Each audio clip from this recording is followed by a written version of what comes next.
Welcome back. The anti-quota protests in Bangladesh are raging unabated. As violent clashes continue, the death toll has risen to 39 now.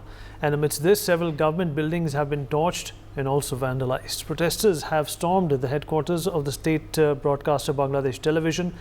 They have also set fire to the National Disaster Management Agency in Dhaka. The protesters remain resolute in continuing the Bangla Bandh to pressurize the government to scrap the existing quota system for jobs. The Awami League-led Bangladeshi government has responded by shutting down internet access across the country. Meanwhile, Sheikh Hasina has condemned the violence, claiming that the events have caused her great distress. She has stated that some elements are taking advantage of the movement to fulfill their personal ambitions and that terrorists have created anarchy by using this cause. Remember, she has earlier branded these elements as Razakars. This loaded term often evokes an emotional response amongst the people of Bangladesh. Razakar refers to the paramilitary force that collaborated with the Pakistani army during the 1971 Bangladesh Liberation War. It refers to pro-Pakistan Bengalis who were against the separation of East and West Pakistan in 1971. Viewers, we are seeing a division in Bangladesh between the party that helped form the country and those that oppose it. With this, we ask, is the opposition to the Awami League today merely an internal political issue, or are elements operating on Bangladeshi soil, a pro-Pak lobby in particular, that is influencing this particular movement? We'll talk about this with our guests. Joining us on the show is Ambassador Veena Sikri, former diplomat. Also, Joyita Basu, editor of the Sunday Guardian, is with us on the show. Major General Gigi Dwivedi, defense expert, joins us on the program as well. Joyita, I'll begin with you. Well, you know, the Razakar comment is obviously going back in history and opening up a page in history which has been very, very, for that matter, repugnant in Bangladesh politics as well. You know, the protests are, going on strong. In fact, the number of people continue to die. It's increasing on a daily basis. How would you categorize this disturbance with our next door neighbor, and how watchful and how vigilant do we have to be in the wake of these activities that are happening there? Well, Vineet, I think the Razakar comment has been taken a bit out of context, because I don't think these students were saying that they were Razakar. I mean, it is basically, it was a sign of kind of a defiance to Hasina, who had said that yes, these people are Razakars. And they are saying, yes, we are Razakars, and that is why we are doing something like that, it was said. But having said that, yes, given that the Razakar history is, it's painful, absolutely. They were collaborators with the Pakistan army, and throughout the last few decades, ever since Bangladesh has got independence, the Razakars, it has been a flashpoint, and there have been several actions against the Razakar leaders and all. They are seen as pro-Pakistan, Islamists, traitors, collaborators. No, but having said that, what is going on in Bangladesh, I don't think we can classify it as, good and bad, Bangladeshi and Pakistani. I would not do that primarily because the situation, this protests had taken place, even similar protests in 2018 when they had to abandon this quota law, I think where 56% reservation is there, but more than 56% reservation. What is really riling up the students is the 30% that has been kept for the freedom fighters, the Mukti Juddhos, what they had in 71, their family members, their descendants. I mean, even though over 50 years have passed, I mean, their family members get special privileges. 30% is reserved for them. So what these people are seeking is that they want all reservations gone for minority. No, I think they want just ethnic minorities to stay. They want the reservation for women, for districts, everything to be gone. They want 94% to be opened up. And only 6% to be reserved. 5% actually. 5%. Yeah, I mean, 94%, 95% to be opened up. For the 5 or 6%, they want to. There has to be reservation. Now, for these students, I think. But Joyita, what about the nature of this reservation? Do you find it uncanny, and the way they in fact have chosen this kind of a quota system? Have you seen it anywhere in the world? Listen, I mean, I would say what they have done. I mean, of course, Hasina's party has also done it. And what the students are saying, I am not saying that violence is justified, but what I am saying is that, and the problem is, you see, a place like Dhaka University, the protest started from there. And Dhaka University, I do not think it can be called a den of Razakars. It can definitely not be called. It's, you know, the Shahbag movement that took place in 2000. I think when Pranab Mukherjee became president, because at that time I had gone as part of his media delegation. So, because at that time it was the peak of the Shahbag movement, and the Dhaka University was very much taking in the forefront of it. And you see, Dhaka University by no means can be called a den of radicals. You know, I mean, they were the ones who were up in arms against the radicals. So, when Dhaka University is in turmoil, obviously there is something going on. Now, these students from Dhaka University are saying, students aligned with the, Awami League students leaders, they are student cadre and leaders, they are attacking them. So, what is going on? And if you have seen some videos and all, the police has also been high-handed, very, very high-handed. But the problem that you see, when a situation like this happens, when the government is not sensitive enough to the concerns of genuine students, because there are genuine concerns. So, when the government is not sensitive enough, what happens? You see, interests that are inimical to the government, inimical to the people, in this case even, so all of them get involved and all of them infiltrate such movements, and from a genuine students protest, it turns into an Islamist radical protest kind of thing. Because if you look at Dhaka, Bangladesh's history, there have been several of these, these Islamist parties. Even though they control maybe 10% or 20% of the population, they can mobilize very well on the streets of Dhaka, and such protests have been taking place.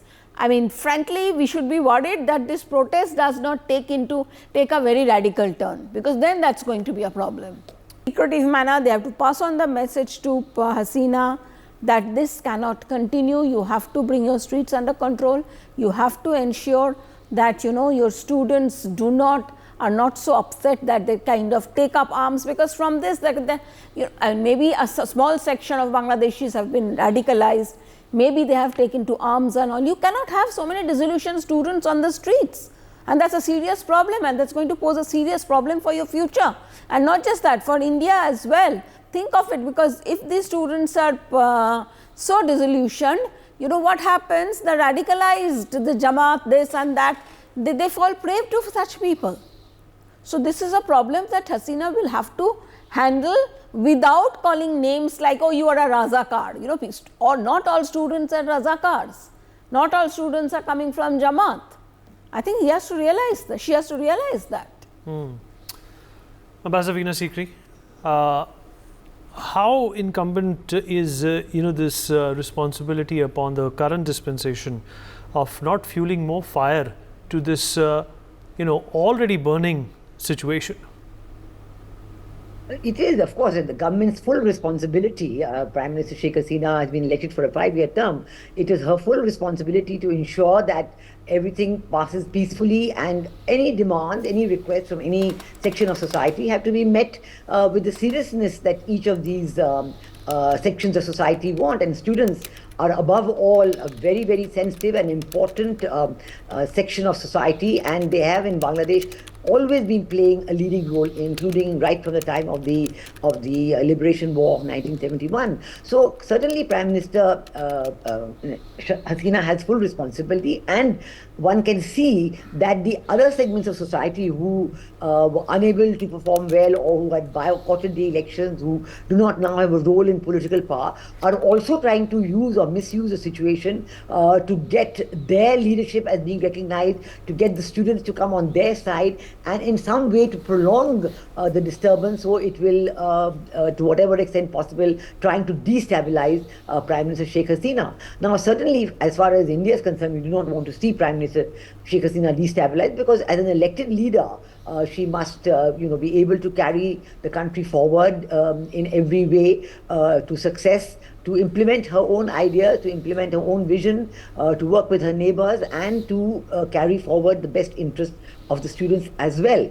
So it is a matter that she's certainly taken to heart. I think the bringing in of the BGB, the Border Guards Bangladesh, and the RAB, which has brought in a sense of seriousness, has brought in a sense of calm. It may be a calm which is temporary. We may have the students again coming in an upsurge. So she is working for a solution that will be acceptable to all participants, to all members of the students' protest. But in the meanwhile, the violence, the burning of state buildings, the loss of property, the loss of lives is huge. The number of students who have lost their life is huge. And perhaps it is unacceptable to students, so they're not coming onto the dialogue table with the government. We hope that they will start this dialogue very soon. We do know that the army, the Border Guards Bangladesh, the RAB, Rapid Action Battalion, they were all called out last night, on Thursday night, and they have been able to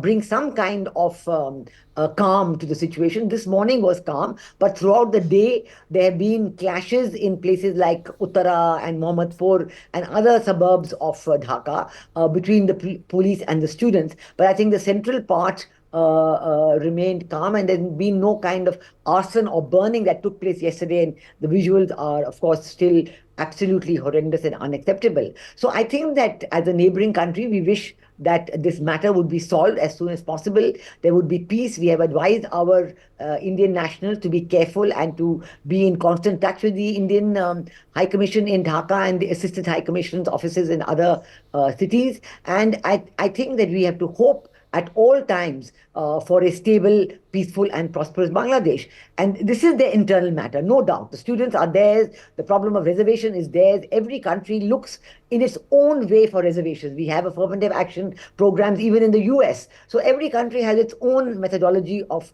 deciding on reservations. And this is what had been worked out in Bangladesh. If it needs a review, the government is prepared to do it, and they should do that review and come to a solution that is acceptable to all, avoiding violence. And we are ready as good neighbors with a 4,000-kilometer border with Bangladesh to help them in if there are any shortages, any problems, anything for which they would like to ask us, we are ready. But otherwise, it is entirely their internal matter. Jill Dwivedi, I wanted to get you in last because, of course, I wanted you to assimilate what the other panelists have said. And so owing to the pattern that we have seen in countries like Bangladesh and Pakistan and some other Islamic countries as well, which are used to these coup d'etats, do you think that India, as a mature country and as a mature neighbor, needs to be certainly prepared that this could go out of hand, considering the pathology of these countries, is to quell and basically suppress any kind of a rebellion or protests?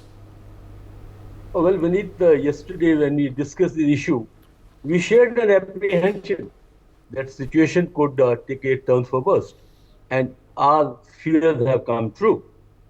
Over the last about 24 hours, the violence has escalated. The death toll has almost reached 39, and it has spread to large part of Bangladesh. Almost half the districts, of 64 are visualizing, or at least violence is there. But now we need to take the issue in perspective. First and foremost, I think the students have genuine concern, because if you see the unemployment, almost 800,000 graduates are unemployed. The unemployment rate overall is about 12%, and I think this has not come at the right time, because reservations always they're double-edged. There's a certain amount of political connotation and certain amount of social angle. But in this case, the 30% reservation definitely is, I think, unfair to certain section of the society, because they basically would be helping, or they will be favorable to those who fought Bangladesh war. War of independence, and now it is almost 70 years plus. I think the beneficiaries are only the third generation or the fourth generation. So what is need to be done at this juncture? I think first and foremost, this word Razaka is very sensitive, emotive, because having fought the war in Bangladesh and having faced the Razakars and known what sort of deeds they were party to, because they were hand in glove with the Pakistan army in the genocide and therefore this word should actually is, I think, a very, very emotive word, and that should not have been used in whatever context possible, and that did fuel the fire. Secondly, is when such a situation takes place, there are always anti-social element, Jamaat element, pro-Pak element who want to jump into the bandwagon, and therefore they are now taking maximum advantage and mileage. The third point is, I think this issue has come as a trigger because there is certain amount of, you know, antipathy, or there is certain amount of grouse with the current dispensation because the inflation is high, the economy is not doing as well, and possibly the current dispensation is not very sensitive to the ground grassroots realities. So therefore, this has come as a trigger.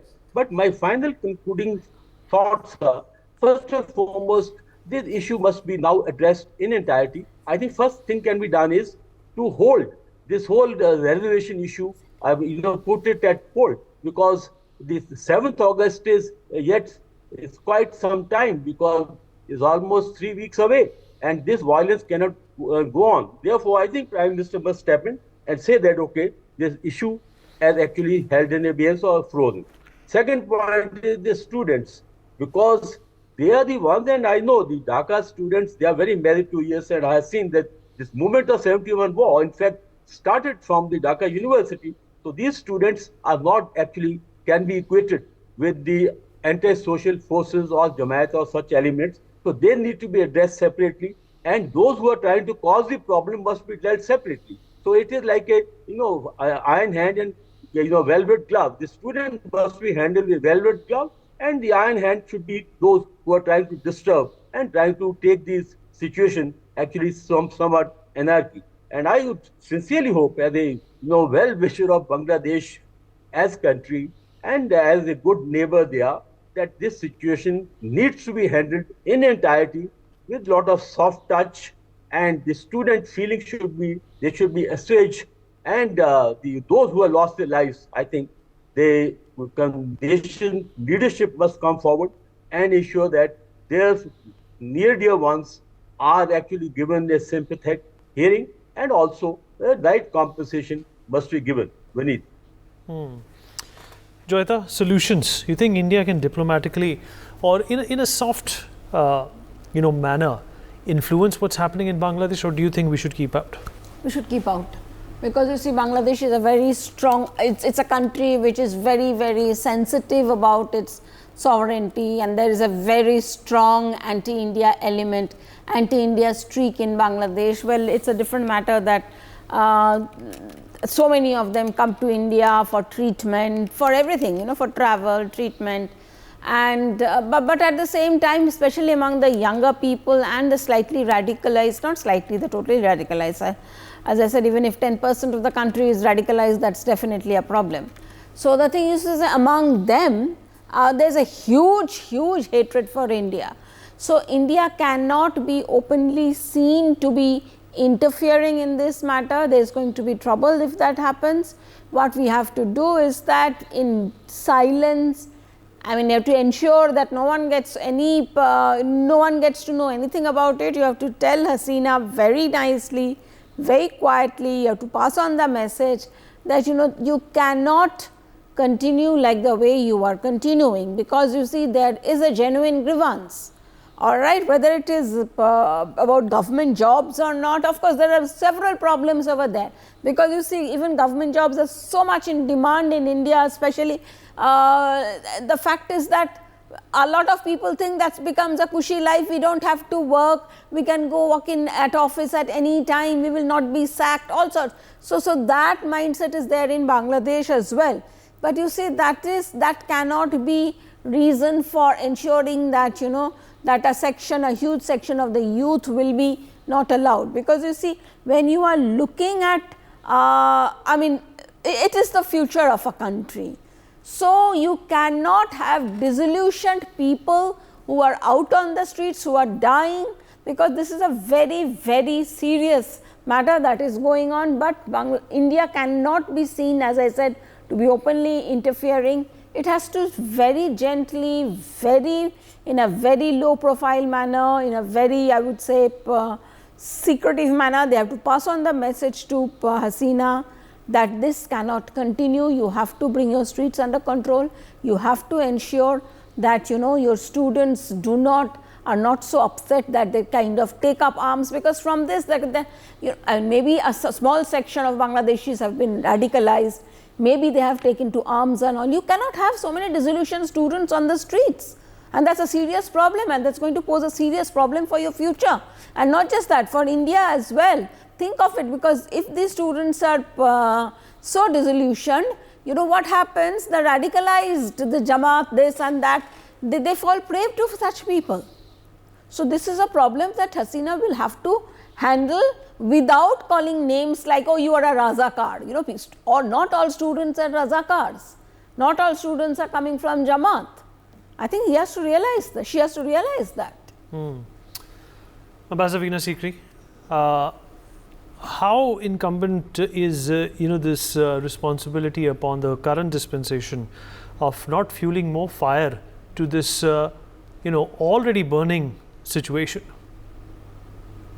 It is, of course, the government's full responsibility. Prime Minister Sheikh Hasina has been elected for a 5-year term. It is her full responsibility to ensure that everything passes peacefully, and any demands, any requests from any section of society have to be met with the seriousness that each of these sections of society want. And students are above all a very, very sensitive and important section of society, and they have in Bangladesh always been playing a leading role, including right from the time of the Liberation War of 1971. So certainly Prime Minister Hasina has full responsibility, and one can see that the other segments of society who were unable to perform well, or who had boycotted the elections, who do not now have a role in political power, are also trying to use or misuse the situation to get their leadership as being recognized, to get the students to come on their side, and in some way to prolong the disturbance, so it will,